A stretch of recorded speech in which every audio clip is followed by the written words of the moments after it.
universe is crazy and I don't know what to do. So I made a podcast for me and for you. Pizza sauce and diggly digs, everybody loves a dig. Japanese girls and 80s flicks, rock and roll like Stevie Nicks. Mafia humors, elder rules, telling you what's wrong with school. Bruno James and Dan Marino, talking shit on people we know. Hockey fights and cracking beers, living life without no fear. Oh, my brain, what's inside? I don't know what to write.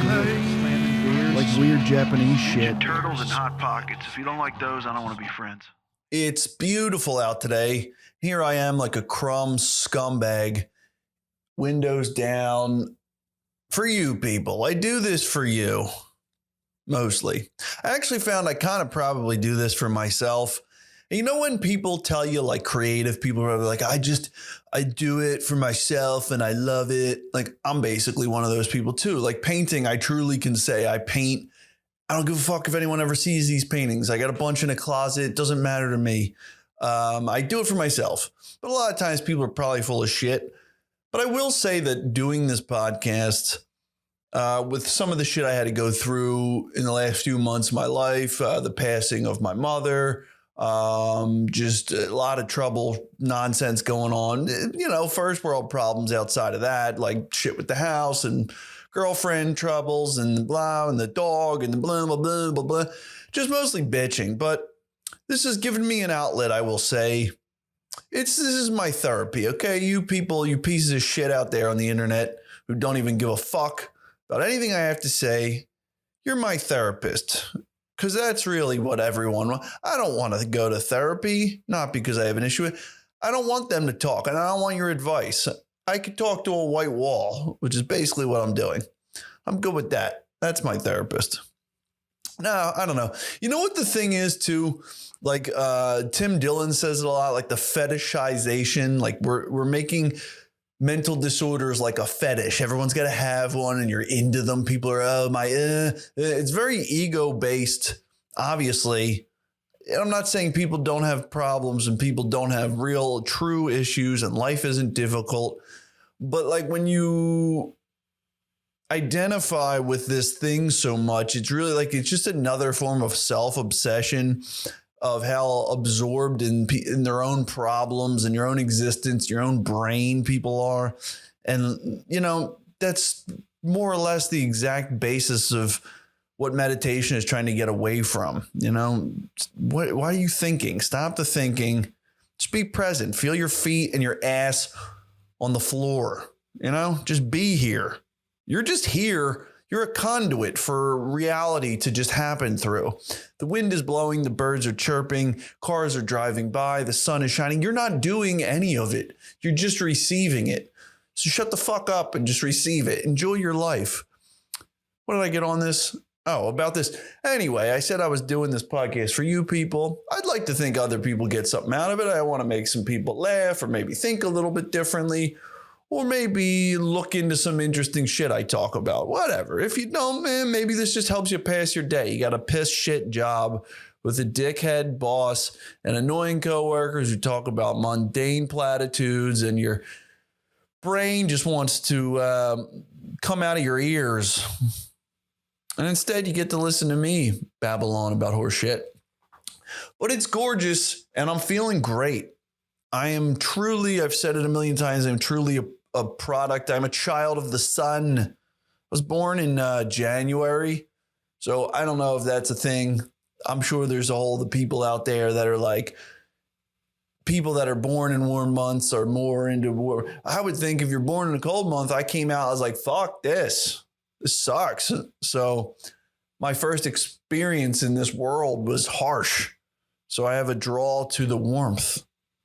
But I truly love warm weather. I'm doing some real deep soul searching lately. And by that, I mean, I'm just not drinking 7 days a week. I mean, I got coffee here. No, but warm weather. Here's the other thing. I've talked, like, the self-delusion is amazing. Our ability to self-delude, even when you think you're like, I caught myself there. I saw what I was telling myself and how much horse shit I was lying to myself about. Even when you catch that in itself could be more horse shit. But I'd like to think that I know the fact that a lot of times, like the tail end of winter, especially winter specifically, but the tail end of winter, I start trying to, there's like a day or two where I start feeling better. It's warmer out. I want to do some stuff. And I'm like, all right, I'm going to get on my workout routine. But then it gets cold like March. And then I spiral backwards. But I never get that down on myself because I go, you know what? I know that first week where it's like mid 60s, 70s, I'm going to be out there doing burpees. I'm going to be waking up early and like running up a hill. I'm going to get around to it. So I just allow myself to get drunk a lot and eat edibles and whatever the hell else I'm up to. But really, you know, I'm not lying to myself because I do eventually start to work out. I need the weather. But like, I do wish knowing that I'll turn it around makes it so easy to keep going. You know what I mean? You like delude yourself. You're like, I could change at any time. And I do, which is even worse. It's almost like I convince myself I don't have a problem. Like by getting my shit together for a little while, I'm like, nah, I don't have a problem. Look at me. I'm getting up. And like in a week, I'm like, fuck it. I'm going to have some beers. I've earned them. And I don't get out of hand. I'll have like a few beers while I'm barbecuing. It's not a problem, but it's just to me, I can see the game my mind is playing with itself. I'm not saying like, I got 2 bottles of booze behind me. I have no interest in drinking them. I'm not like, I got to get fucked up. I enjoy beverages. And I always argue if I lived in a more beautiful, warm climate, like Hawaii, for example, I would be working out all the time. I'd be doing shit. I'd be fucking running on the beach. It's horse shit, though. It is and it isn't. Part of me goes, I would be so much healthier. And I would be. But it's not because I'd be any more dedicated. Like I'd still want to go to outside cafes and get drunk, even more so. It's beautiful. I want to sit out like under a cabana with some slow moving fans and drink like gin and tonics and shit. Like I want to get hammered because it's beautiful. I want to enhance this experience. It's like, what was it? Was it Dean Martin or I think it was Sinatra? It was like, I feel bad for people who don't drink. That's the best they'll feel all day. Something like that. But like, yeah, when you're excited about life, you want to enhance it with drinks. It's great having drinks. But I would be healthier in those environments because there's more outdoor shit to do. I realize my issue isn't whether I want to exercise or not. It's that exercise and just workouts for the sake of workouts bores me. Like I can't go running. I want to get into it. I understand the flow state when you're in the run. 2 factors. I don't really enjoy running that much without like a purpose. Just that's what I'm doing. I'm going for a run. 2, I got scoliosis. My spine's all bent. So I kind of already walk like a pirate with like a limp thing going on. So when I run, that impact is even worse. So it's probably really not great for my body anyway. So what I need is like activities, right? I'm all for doing healthy shit and exercising, but like, I don't want to just do pull-ups. I'd rather go rock climbing. I don't want to just go for a run. I'd rather go play tennis. Or my new thing is I'm getting a soccer ball. I just want to kick a ball around. You know, it's beautiful. Like I never grew up playing soccer. Almost like every kid in America gets pushed through soccer. And I was thinking about it, baseball too. Like how many kids are forced through baseball? And it's such a traumatic. I'm just thinking of some of the kids who were just awful at baseball. I don't think they enjoyed a second of it. I'd love to talk to those people as adults, like as their therapists. And like, is their perception of playing baseball as a kid where they're like, oh yeah, it was fun. I loved it. Or I was like pretty good at it. Or like, I'm not tooting my own horn, but like I was good at baseball. I liked baseball. It was great. Like played with my buddies. I was always kind of like on pretty good teams. And like sometimes there was one period where I was playing on like 2 teams at a time. And I was on like this older team. Like I was a younger kid, but I was on the older team. I love baseball. You know, wasn't like good enough really to play in high school. Maybe I could have, but once you get to high school with baseball, it's like you got these like genetic freakazoids who also play football. And then they just happen to play baseball as like a throwaway sport, but they're still insane at it. You know, the kind of kids who can't read, but like they can catch a fucking baseball in the outfield like a dog. Like they just run that shit down. I wasn't competing with those kids. But I was, you know, good in the day for who I played with. So I enjoyed it, right? You enjoy what you're good at. I'd love to talk to those other kids. Like, do they just forget that? Like, I know I can picture some of their faces and just the horror stories of like grandparents yelling at them, coaches yelling at them, other kids just being like, you fucking suck. Like, you know what I mean? When nobody was saying that like in 7th grade, maybe. But like it was known, you know, like you suck at this. So it's weird that, you know, I was thinking about this. Like if I have kids, what sports I want them to play. And I played a huge ice hockey family. Like, you know, me, my brothers, we loved hockey. I played roller hockey, played ice hockey, like for multiple teams. I just loved it. Hockey's amazing, right? But then there's all this equipment involved and the money, and it's a big pain in the ass to get to these places, at least where I'm at right now.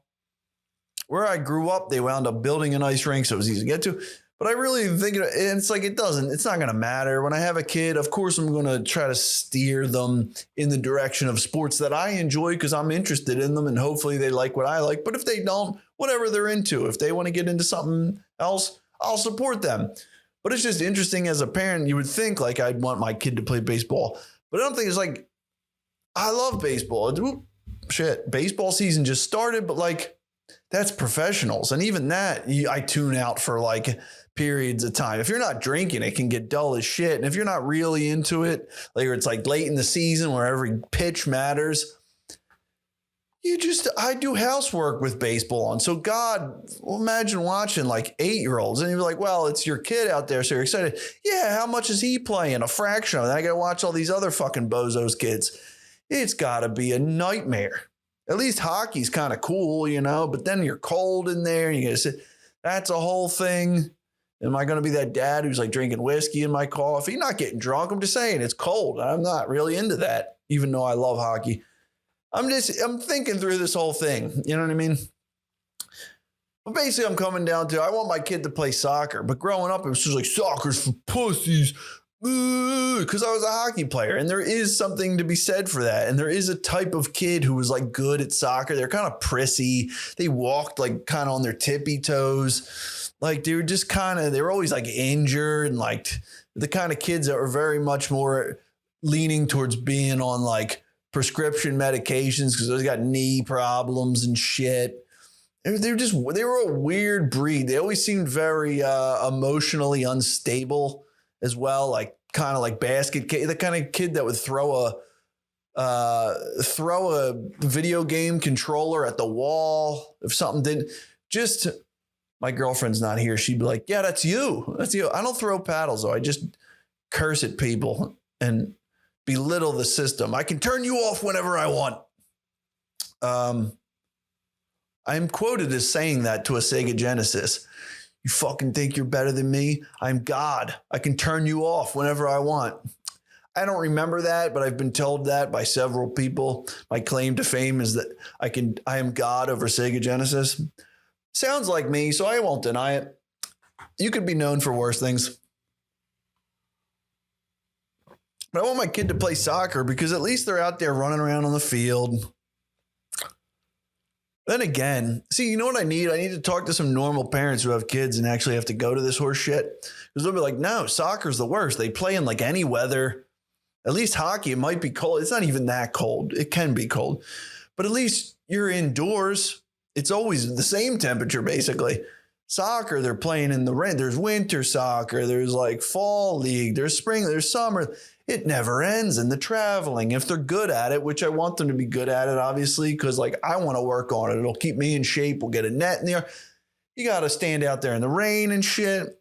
No sports. They're going to be, here's what I want. I want a daughter who's a drummer. That's about it. Okay. I just want a drummer daughter. I'm a drummer. Not really. I can play the drums. My dad's a drummer. My cousin's a drummer. My uncle's a drummer. Lots of drummers in the family, but me and my brothers can all play. So either way, I'll have a set. Okay. I'll teach you to bang around on it. But they're the coolest. And it's like, I don't give a shit. Cool. I'll piss off the neighbors. She'll be the kind of chick I want her to learn. I don't even like Brazilian jiu-jitsu, but I want my daughter to learn that shit too. So she can fucking snap some asshole's neck if they look at her wrong. If need be, choke them out.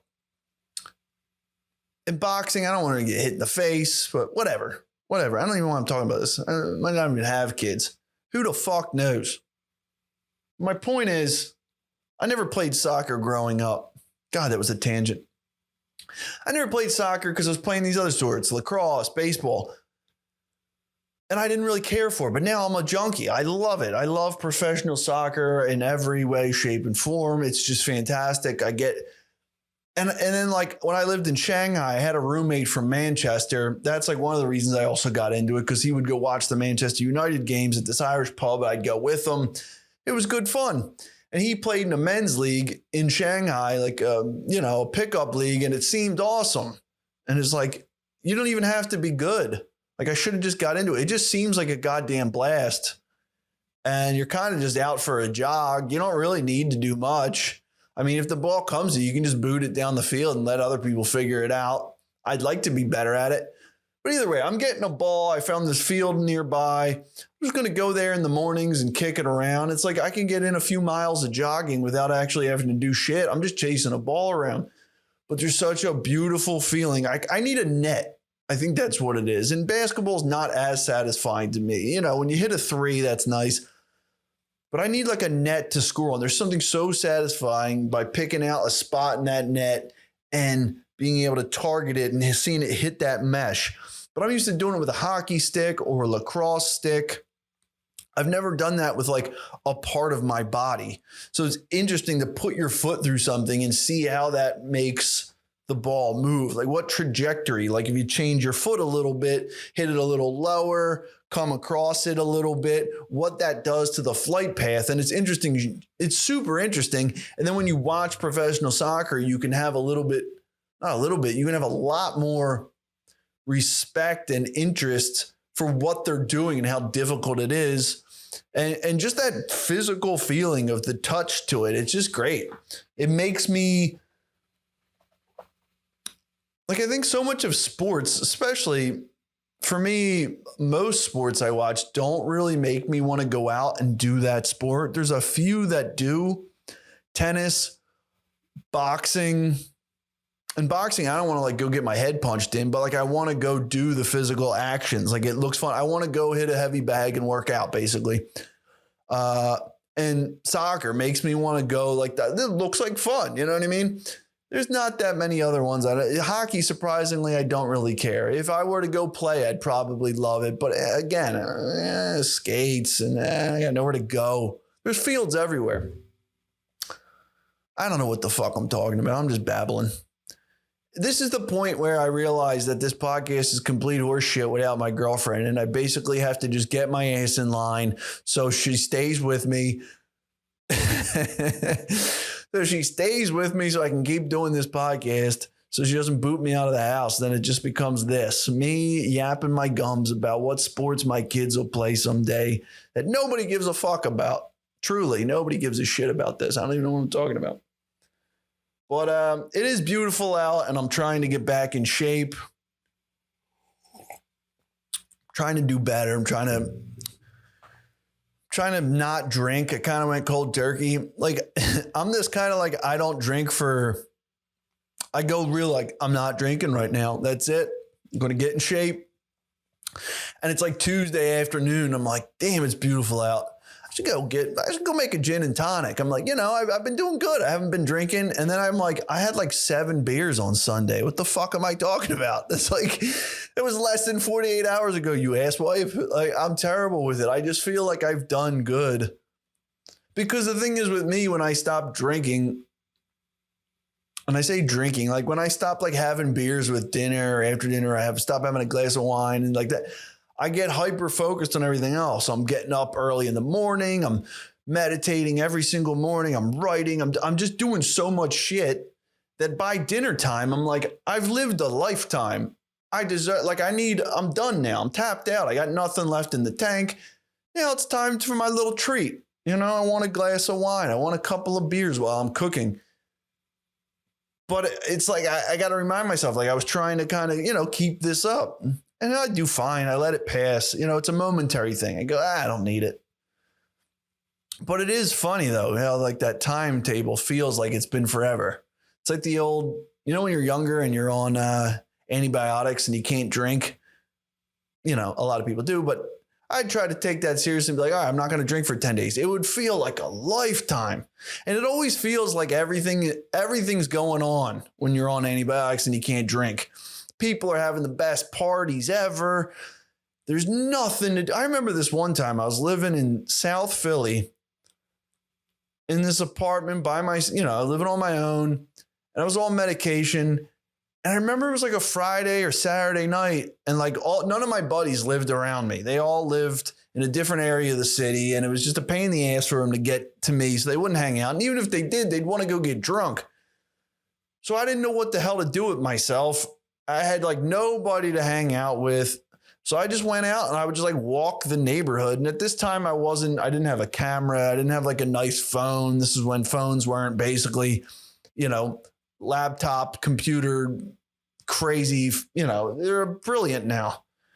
So I guess I could have taken a copy, but I think I was walking around with like a copy, but I was writing a lot at the time. Like I'd take my laundry to the laundromat and I'd like sit outside on a bench and write. But it got to the point where I just like didn't know what to do with myself anymore on my own. So I just wandered the neighborhood and like I'd go to like Rite Aids and buy random shit like candy, gobstoppers or some fucking thing. It was so weird. And I'd just walk by places and look in. It just felt like everyone was at a party I wasn't at. And I would get like ice cream from Rita's or something and eat that and then just go home and be like, well, here I am. Like it just felt so strange. And I still get like hints of that. For some reason, when the weather gets warm, now I'm like I said, I'm a warm weather person. I get seasonal depression without a doubt, horribly. And it probably is contributed to the fact that I also drink more in the winter because it's cold, it's miserable. There's nothing really else to do. And, I'm arguing there's nothing else to do. A lot of people will be like, yeah, it's cold out. What are you going to do? Sure, you could go run. Of course. I'm being a pussy. I could get up and gear up and go run or do whatever. Sure. But I'm just not. I like the hunkering down. I like having whiskey, lighting candles and chilling out and making comfort food. Okay, I'm into it. But all that drinking probably does. Well, it's the lack of sunshine. Fucks me up. So I get seasonal depression terribly. But then as soon as it gets warm, I get a very different type of, and it's not depression. I was calling it like the blues song or the jazz song, sentimental blues. As soon as it gets real warm out, I've been writing a lot more. And then it's kind of weird. I eat a lot of edibles and, I drink and it takes me to a certain mental place creatively and I'm doing certain things. Coming off of that now is this total mind shift. And you need these shifts, by the way. Like I'm a big proponent of you can't just, even if something works for you, like you're just killing life. You get up early, you do the blah, blah, blah, blah, just you're killing it.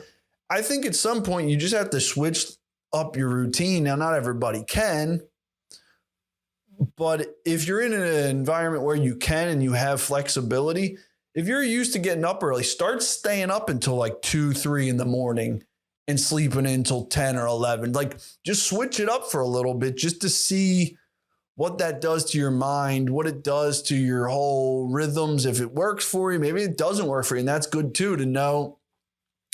But you need those huge swings, I think, like not necessarily extremes, but temporary extremes, these lifestyle switches, and then you got to bring it back. That's the trick and the secret. If you can reel it in and then switch, imagine like listening to like headphones and you got that panning to the left and right.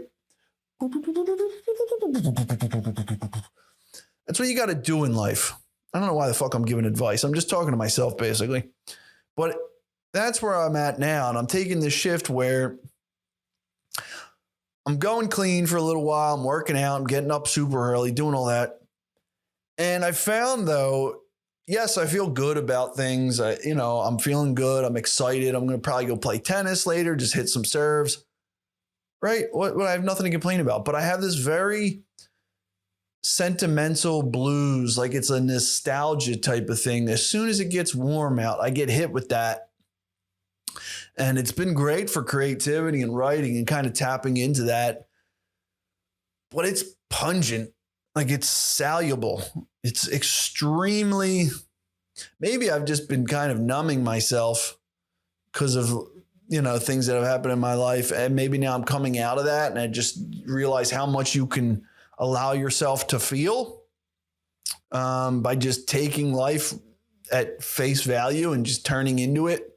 But really, I think is what it is like the winter for me tends to be a bit of a blur. It kind of is. It's all the same. It's just like one day drudgery after the next. It's cold. There's not much color to things.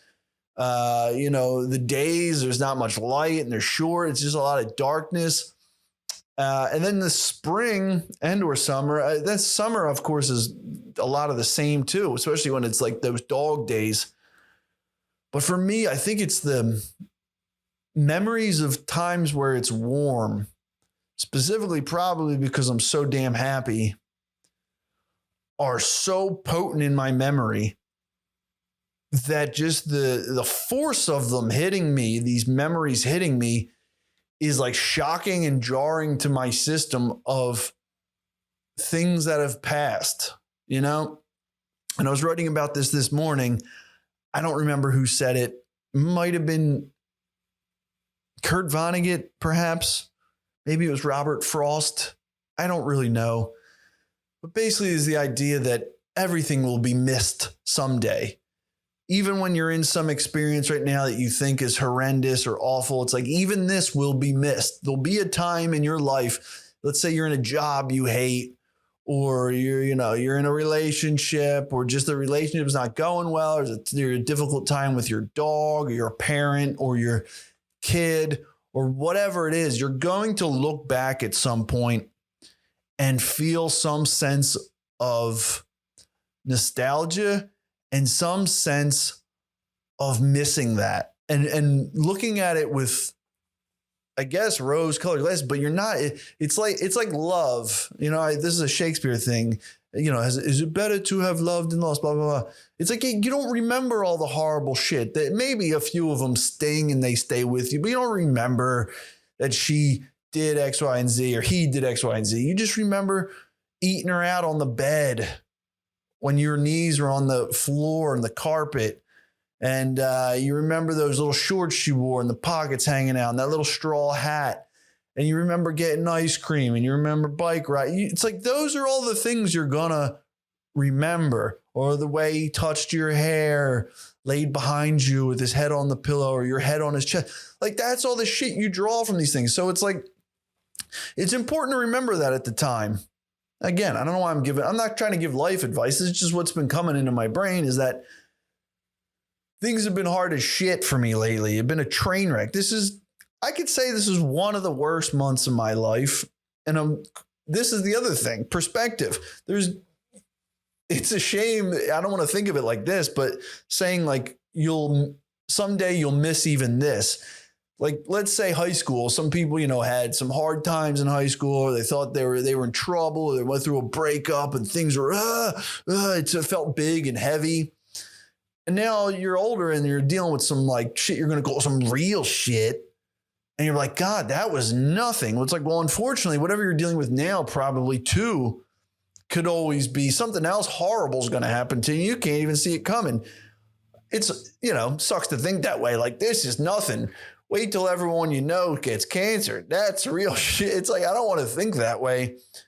But it is a good reminder of like, this isn't that fucking bad. But it's not even that it's not so bad and something worse is going to happen. It's that you realize that no day, no week, no month is filled with only horrors. Every couple of minutes in the day, like yesterday, I think we were fighting about something. It was horrible. I was like, I fucking hate my life. Like, this sucks so bad. I'm just so sick of bickering. But like that morning, I just thought back. I was like, God, has this whole day been like this? And I was like, no, we were cracking up this morning, laughing. Like that was 5 minutes of just pure laughter and enjoyment and bliss. And then later on, there's 5 minutes of shit. 8 hours later, there's arguing. So what? That wasn't one of those doesn't define my day. That's just life. It's ups and downs constantly. And it should be, you know what I mean? You can't just have this straight line. It's awful. It's a bad story arc. Again, I don't know what the fuck I'm talking about, but yeah,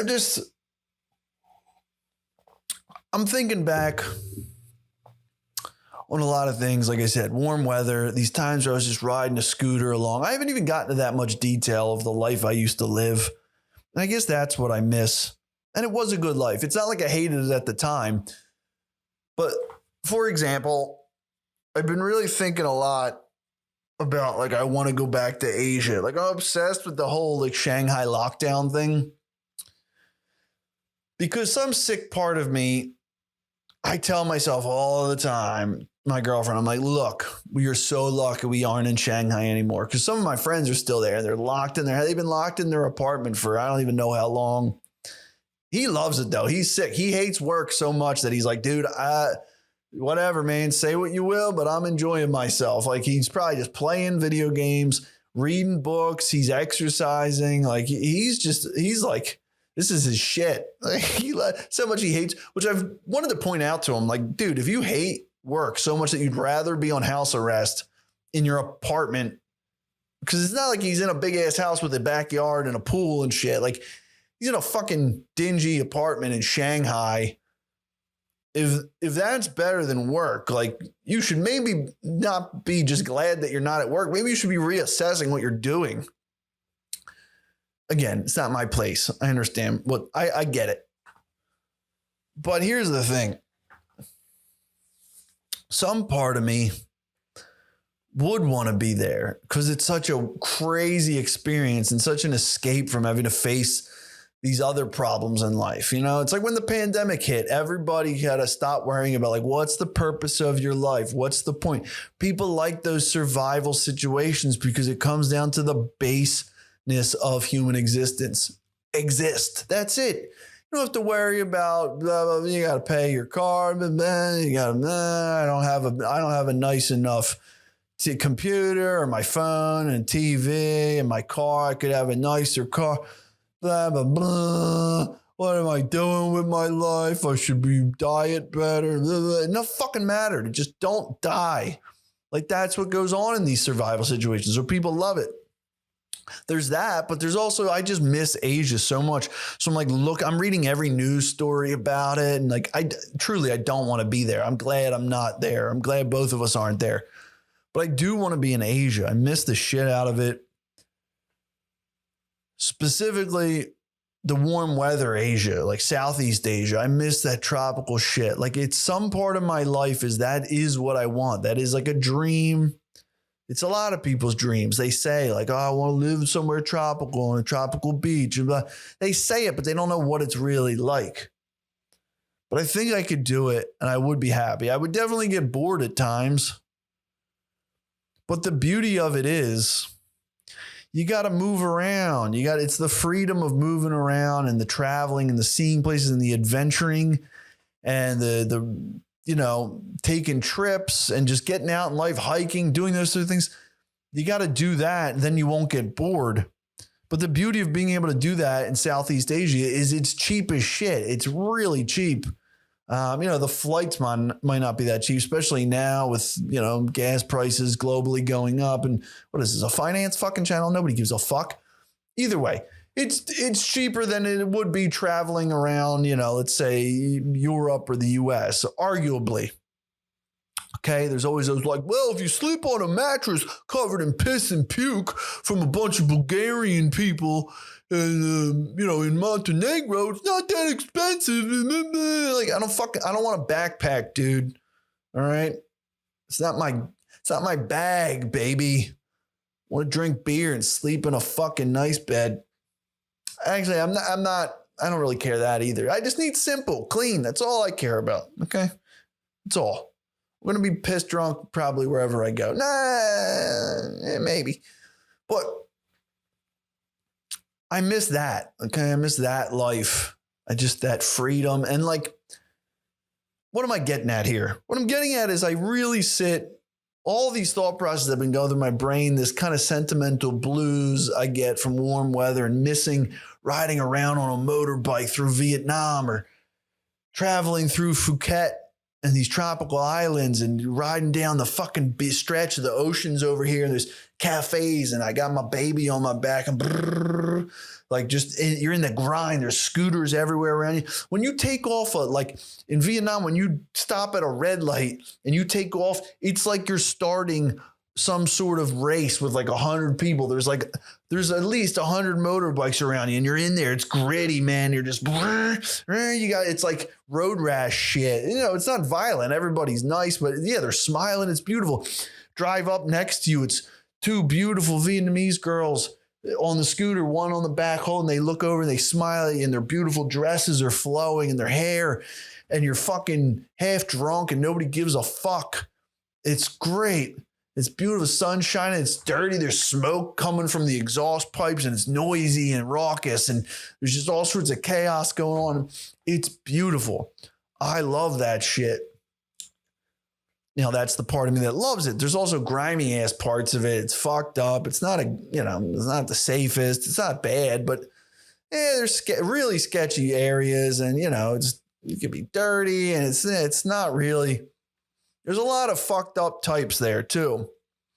Drugged up losers and psychopaths from all but that's what makes it exciting. It's piratey, you know what I mean? It's wild. It's like it's a pirate port craziness type of shit. It's what you want in life, a little adventure and excitement. It gets dull after a while, sure. And you don't care about the people that you meet there. It's like the same kind of fuck up over and over again. They're not your real friends. Maybe, I'm not saying you can't. For me personally, you get to an age where it's like, I have my friends growing up. I had the same friends since I was like 4 years old. I have my family, my girlfriend's family's here, but then there's this part of you that wants that adventure and all, but then you'll be there and you'll be like, I don't fucking care about these people. I'm sick of hanging out with these drunks and playing pool with these people I don't give a fuck about. You'll meet some great people too. There's some beautiful, beautiful souls out there. But you meet a certain asshole that's out there too that you'll get sick of. Just like I get sick of the fucking wealthy twats that live around New York City and that type of dickhead who are fucking brainless turd who all they give a fuck about is more money, more money, more money. So it's like, I've talked about this. There's turds everywhere. So what kind of turd can you tolerate? And I don't know, but I guess I'm craving a new type of turd. And what it comes down to is, let it be known that I'm not unhappy with my current lot in life. But what it comes down to, especially when I'm trying to get sober, this is what I'm trying to get to here. Okay, I'm really this is really roundabout here. When I'm getting sober and I'm like, I don't want to drink. What do I want in life? Out of my life, I want to see around me. The answer kind of is I just want to get drunk. And I don't mean like I just want to spend my life as a drunk, but like if I had money and let's say I'm completely successful, what do I want to do with my life? And maybe I'm a bad shitbag, crappy, empty person. Now, I love playing music. I love art. I love creating things. And of course I would do those things, but you can only do those things so much before for the day you're tapped out. Let's say I'm retired. I don't have to do anything. I got all the money in the world. I would wake up and I'd probably do some kind of little light exercise. I would work out and then I would cook. And then I'd get right to my creative things, whether it's writing or... That's all actually untrue. I wouldn't wake up and work out. I'd probably wake up first and meditate. I'd basically do what I'm doing now. I'd wake up, I'd meditate, and then I'd get to something creative, probably writing or painting. And you can only do that for X amount of time. Like I think back on Hemingway's routine. He'd get up super early, write, do that, blah, blah, blah. Then he would tap out by like lunch, put in like a solid 6 hours of writing, take a nap or like go swim in the ocean would be his exercise and take a nap. Then after that, like mid-afternoon, late afternoon, he'd stroll down to his local bar in Cuba. I was going to sneeze. I'm good. My girlfriend said, say asparagus. Oh, that fucking worked. That's weird. I like sneezing though. You know what I mean? It feels like a release. Sneezing is like a mini coming. You're like, what the fuck I'm talking about? And then you get some cocktails. That's what I want. I don't want to just wake up in the morning, roll over and drink whiskey. I want to put my work in creatively, but I want to put it in so that I can have my treat of having drinks. Like, I love it. It's what makes me happy. Like, I get joy out of it. It's not even the drink. It's not even because I'm drunk. That's like a bonus. I love having drinks. Like, I seen a thing with Bert Kreischer, the comedian, you know, the Bill Burt podcast, any of those things. I don't know. You can look them up. I think I've only seen like one of his stand-up specials and it was good. You know, I like him, but I don't really give a fuck about people's stand-up anymore. I don't look. I don't care. If I see it, great. If somebody sends me something, I'll watch it. Sure. Whatever. I'm more like listening to these people, like their podcasts and just, you know, topics that they talk about just while I'm doing work around the house. Either way, he says like how he'll never stop drinking because he just loves when somebody says, you want to go get a drink? He loves the whole process of it, the sitting down, the communicating, the pouring it, the getting it, just the excitement of it, the hope of it. You're like just enjoying that cocktail and just the whole environment being out, sitting at a table. There's something so great about it that it isn't like the drinking. And it's like, what would you... Like, I like that more than I think I like having abs. Now, I never have had like shredded abs. When I was like 18 after high school and I was still playing sports, I was pretty shredded. I was kind of just skinny too. But like the work it takes, I know the dedication, the dieting, I say dieting, the type of diet it takes, the hard work, all that, what that takes, I don't think I'll get more enjoyment out of that. And like I have a long-term girlfriend, a love of my life, that she don't give a fuck what I look like. So even that, it's not like I'm picking up tons of hot pussy and I'm like, fucking got to keep the shred on. She don't give a fuck. So why would I do all that? What enjoyment am I going to get out of the dedication, the self-respect, all that? Like, sure, but I get that out of like making art and stuff. It's so... All that said and done, yeah, I probably feel great about myself, sure.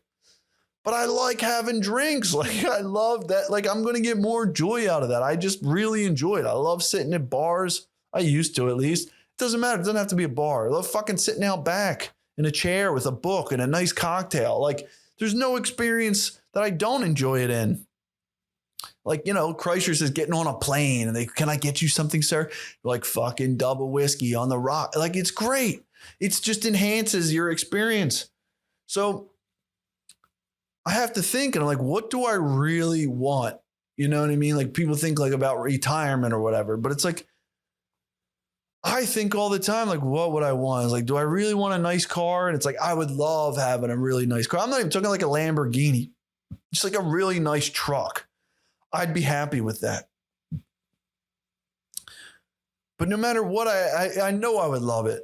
But no matter how much I convince myself of something, I always come back to the hedonistic treadmill of how long is that going to last? That joy of that truck. How quickly will I stop giving a shit that I got a nice, beautiful truck?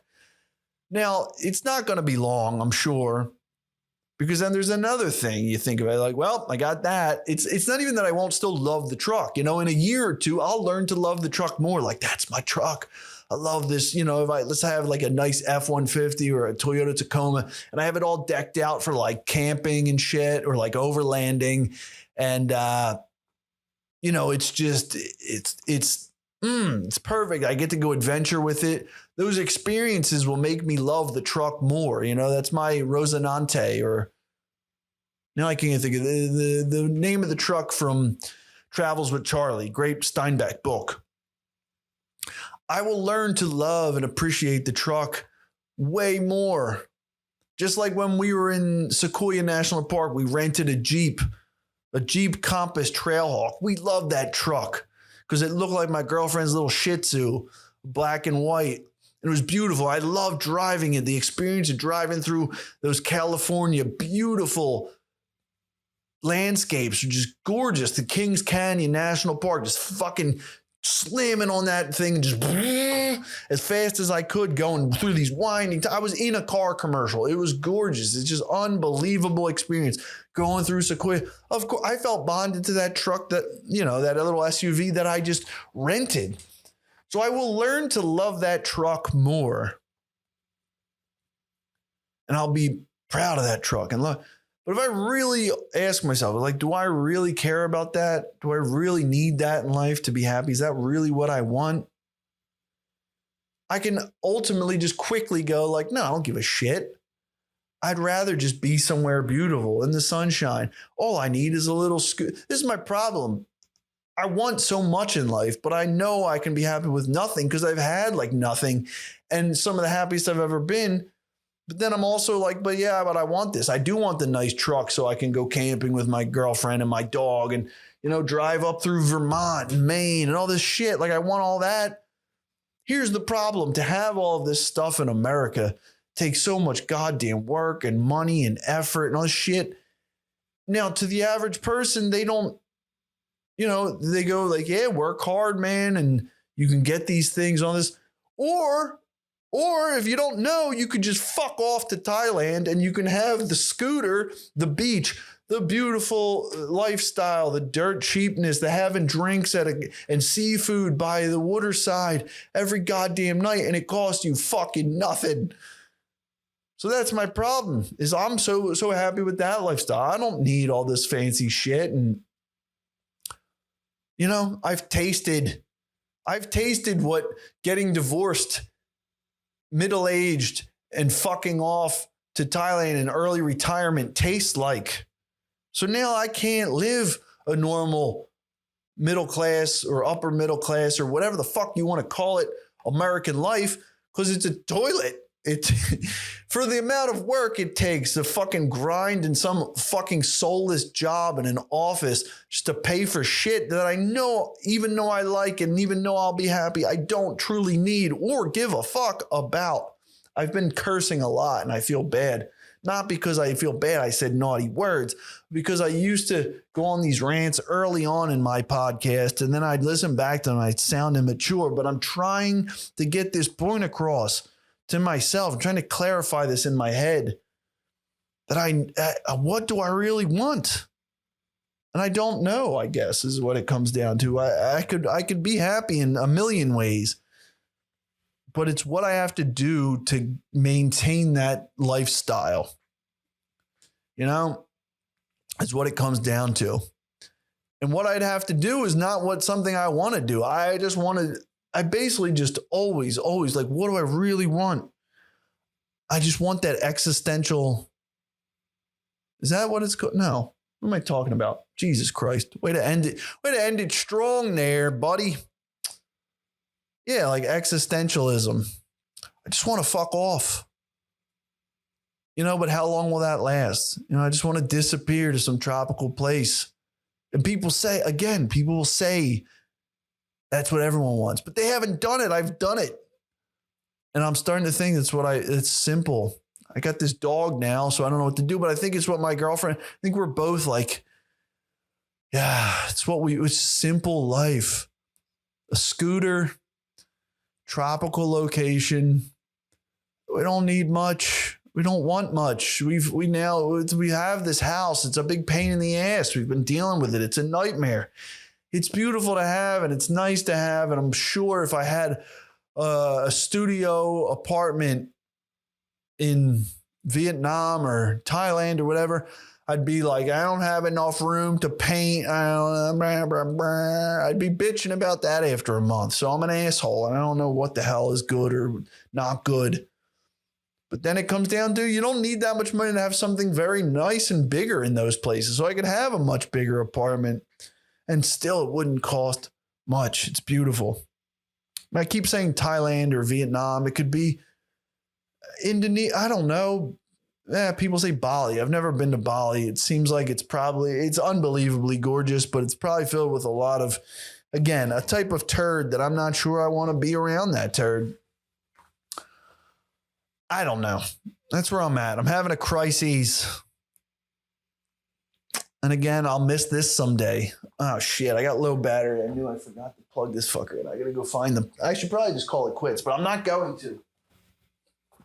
I got the charger. Our big problem in life is that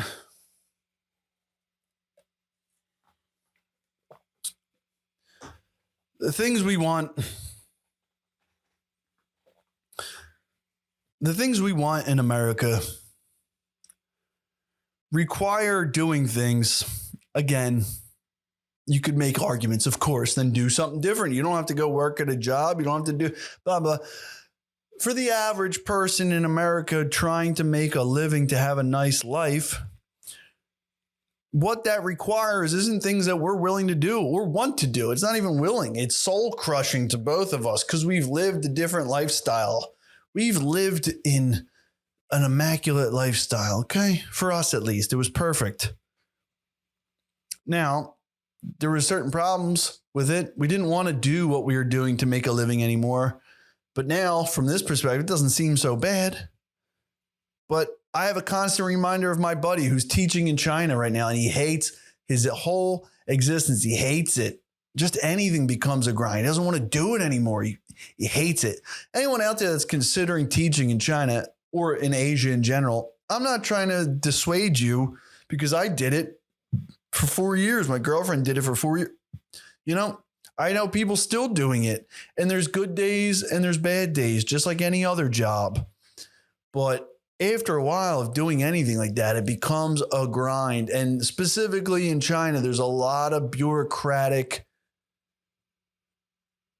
ways of doing things in these schools and the money-making scheme of them. They're really soul crushing. You know, you see it happens every single day. You go in there, and for every person, it's a different amount of time.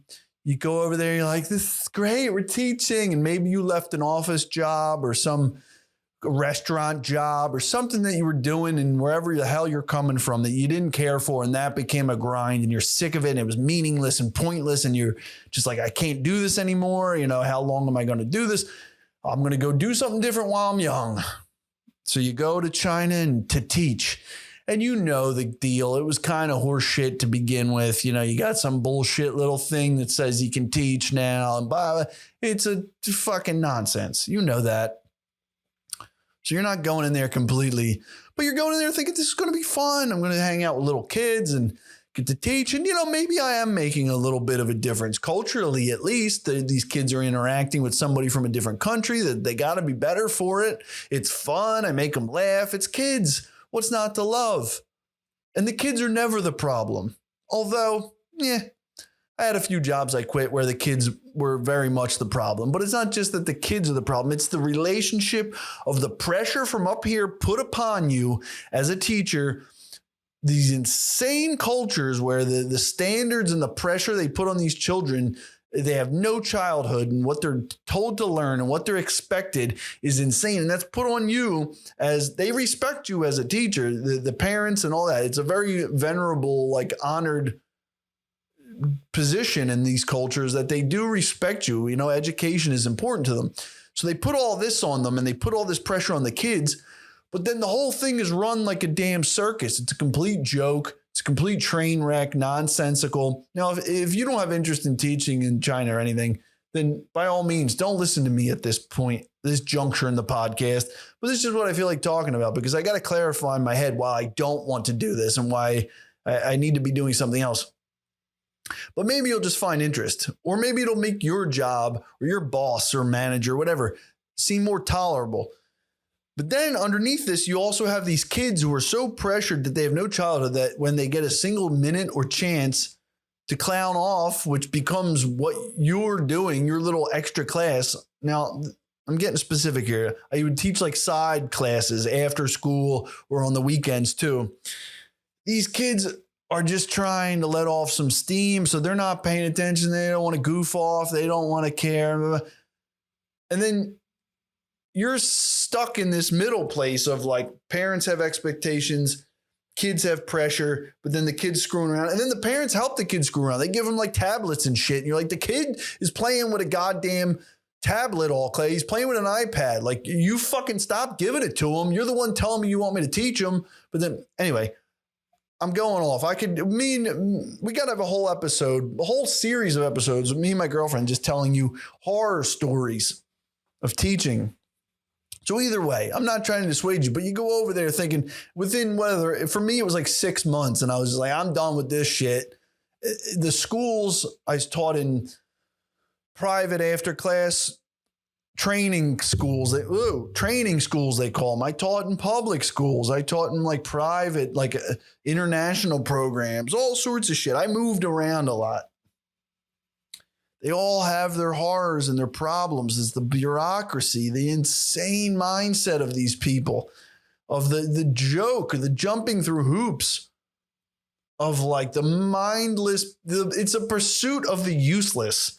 It's this big song and dance. It's this dog and pony show of blowing smoke up these parents' assholes when we're all like, what the fuck is the point of this? It's just complete joke where everything's invented and made up. And we're like, now you got to give the kids an English test this morning that we just invented. 700 kids, give them a test and score them. It's important. It's completely made up. And then they're like, but you got to make it up in 20 minutes. You're like, what the fuck am I talking? What are we talking about? It's insane. What? Like everything there is just completely ass backwards. Again, I can't even get into details right now. I could write a whole book on this. I wanted to make a movie, but it's madness. So the thought that I want to go back to Asia and do that is insane. Not because it's that bad or it's that horrible, but it would be kind of a step back in life. And that's where you get to. It's like I've done that. And it's a thing I've done. And now I've moved on. I got to figure something else out. I can't step back into that. Maybe temporarily, but the way things are now, no, especially not in China. And that's why I left. Again, I think I'm bringing up topics that I really want to discuss at length, and I'm not giving them enough justice.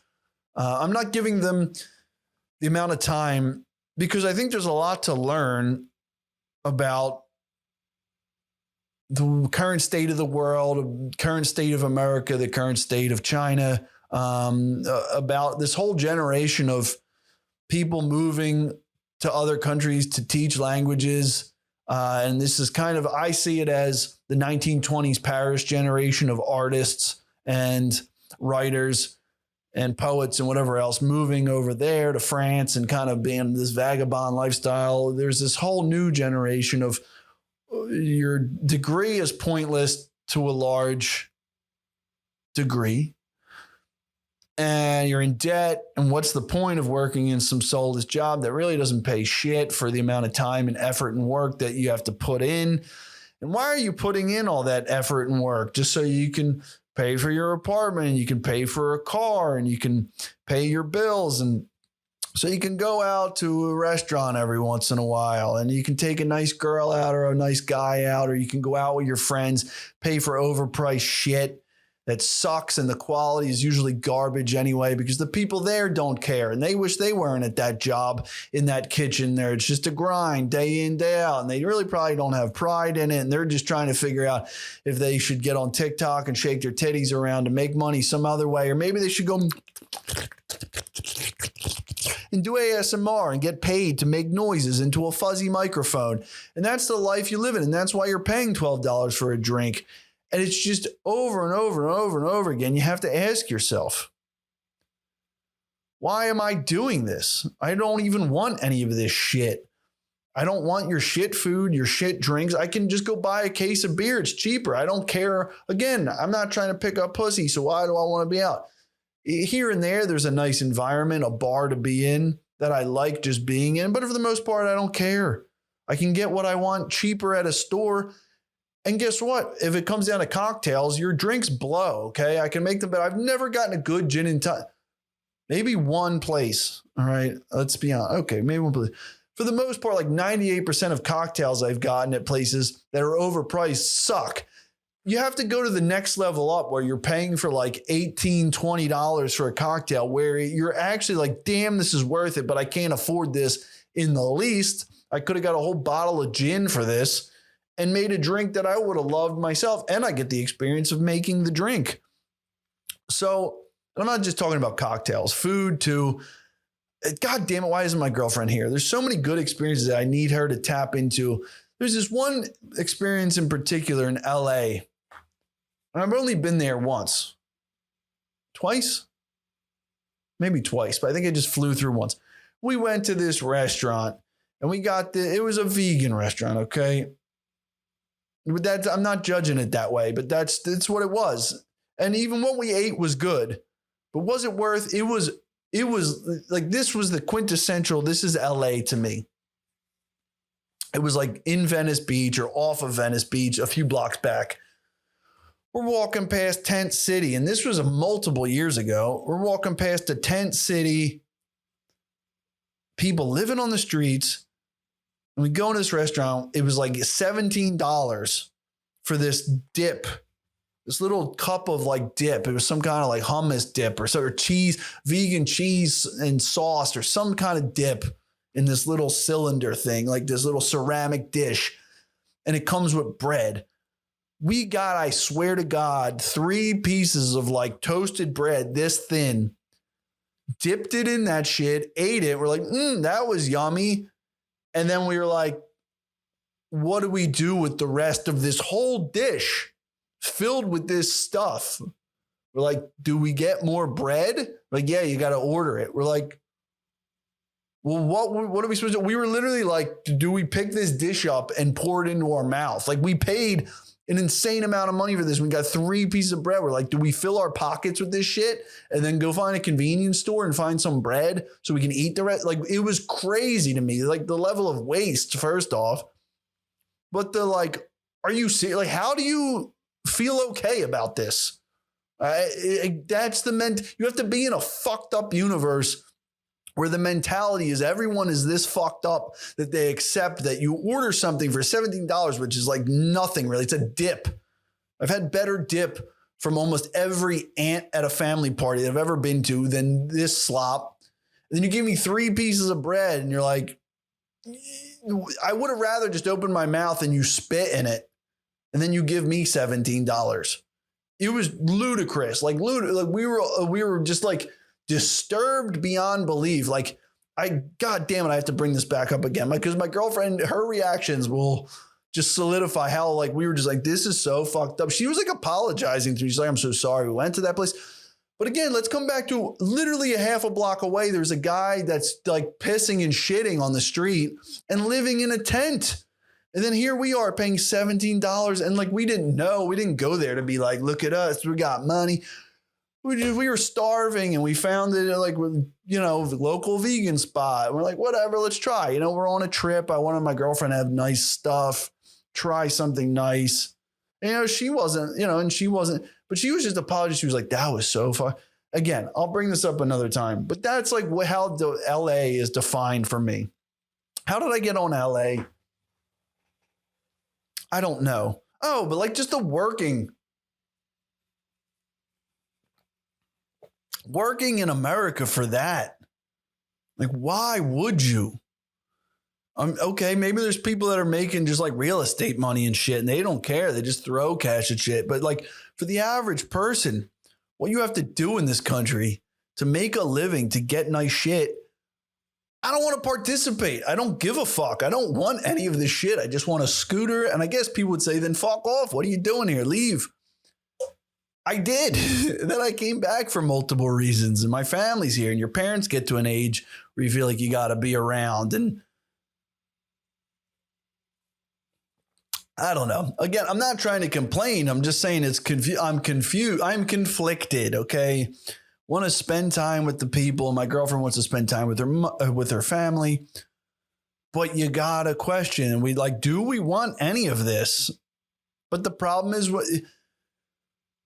it comes down to this. And the reason I go on about this, I could talk to a therapist about this for years and my friends never got it. People only get it if you move away from home.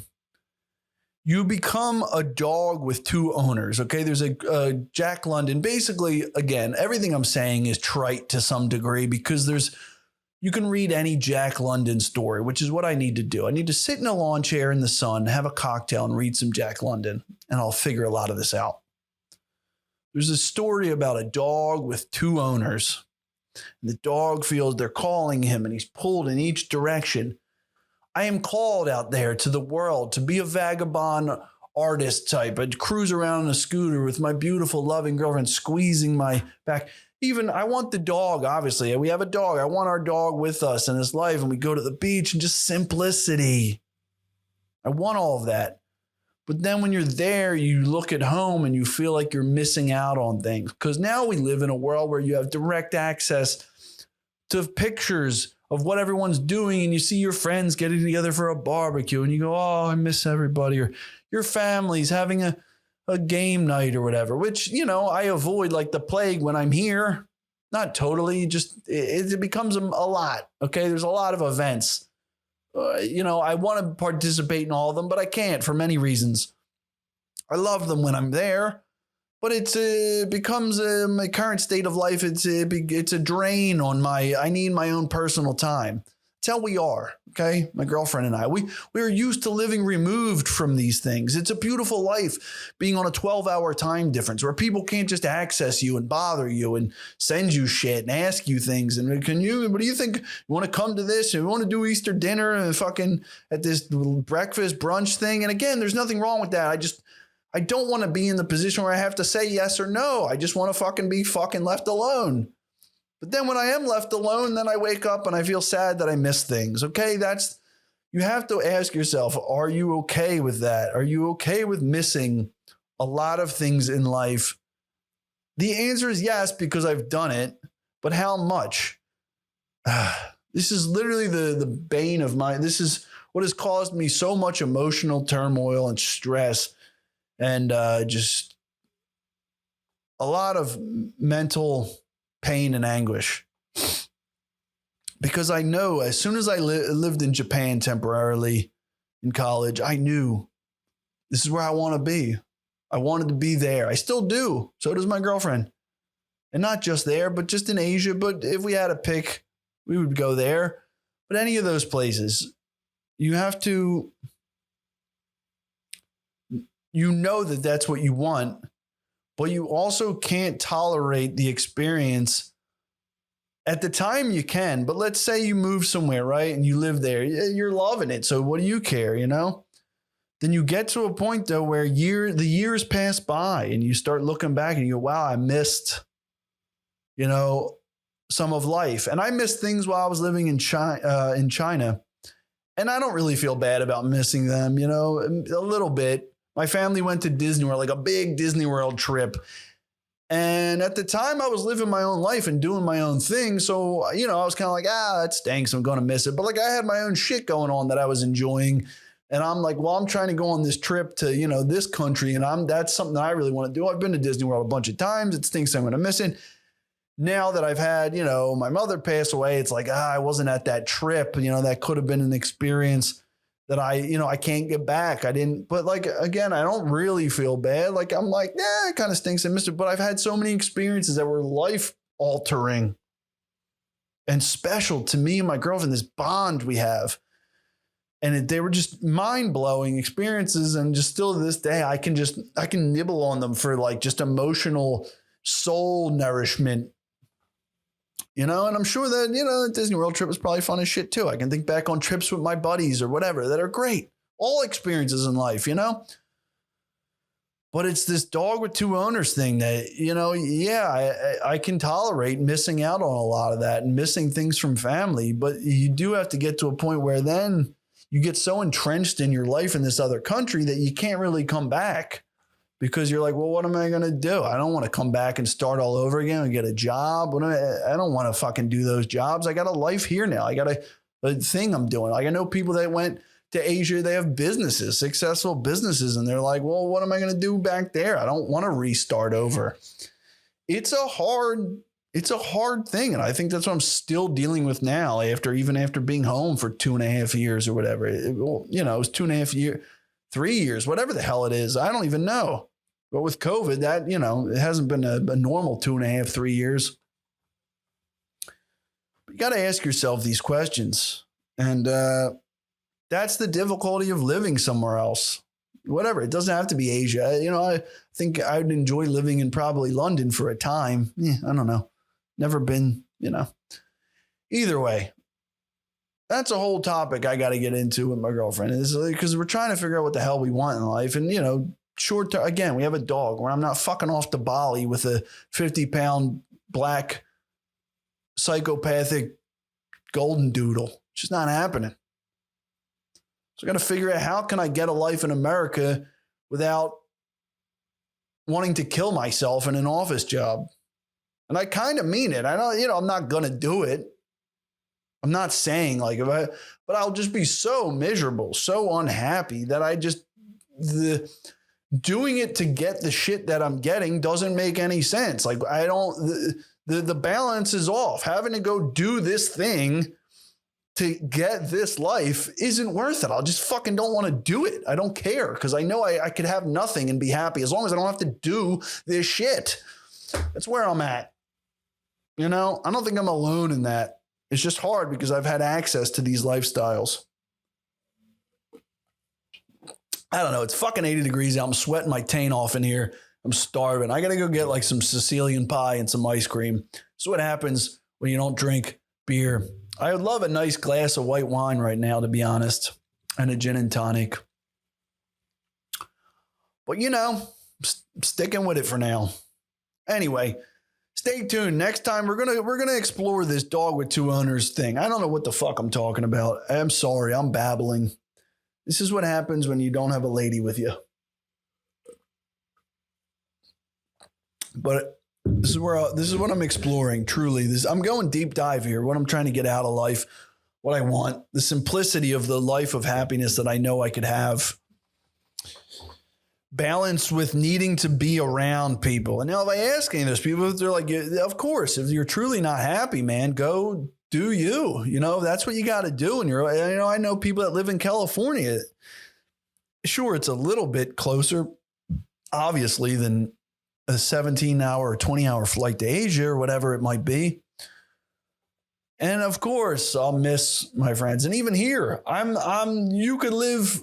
Again, I only live a handful of hours away from everybody I know, and I don't do shit. I miss every hangout, every get together for watching baseball or sports or whatever the fuck it is. I'm missing every backyard barbecue, because I'm not going to drive a few hours just to hang out every time. You know, I'm going to get to more things here than I would in Asia, because I'm not flying 17 hours for a barbecue. But still, got to ask yourself these questions, you know, to what really truly makes yourself happy. And the problem is, every time I hang out with people, though, I know I'm going on and on, but this is a hard thing. And I think a lot of people face this. When I hang out with people, I laugh more than I'll ever laugh in my life. I love it so much. It's such a good time. But that's small windows of life, right? But the day-to-day, the experience of living, I am happier living in these foreign cities. I can't even capture the emotional feeling of riding through these cities in warm weather and that lifestyle. God, it's amazing. I guess I gotta write it out, something. I don't know, capture it.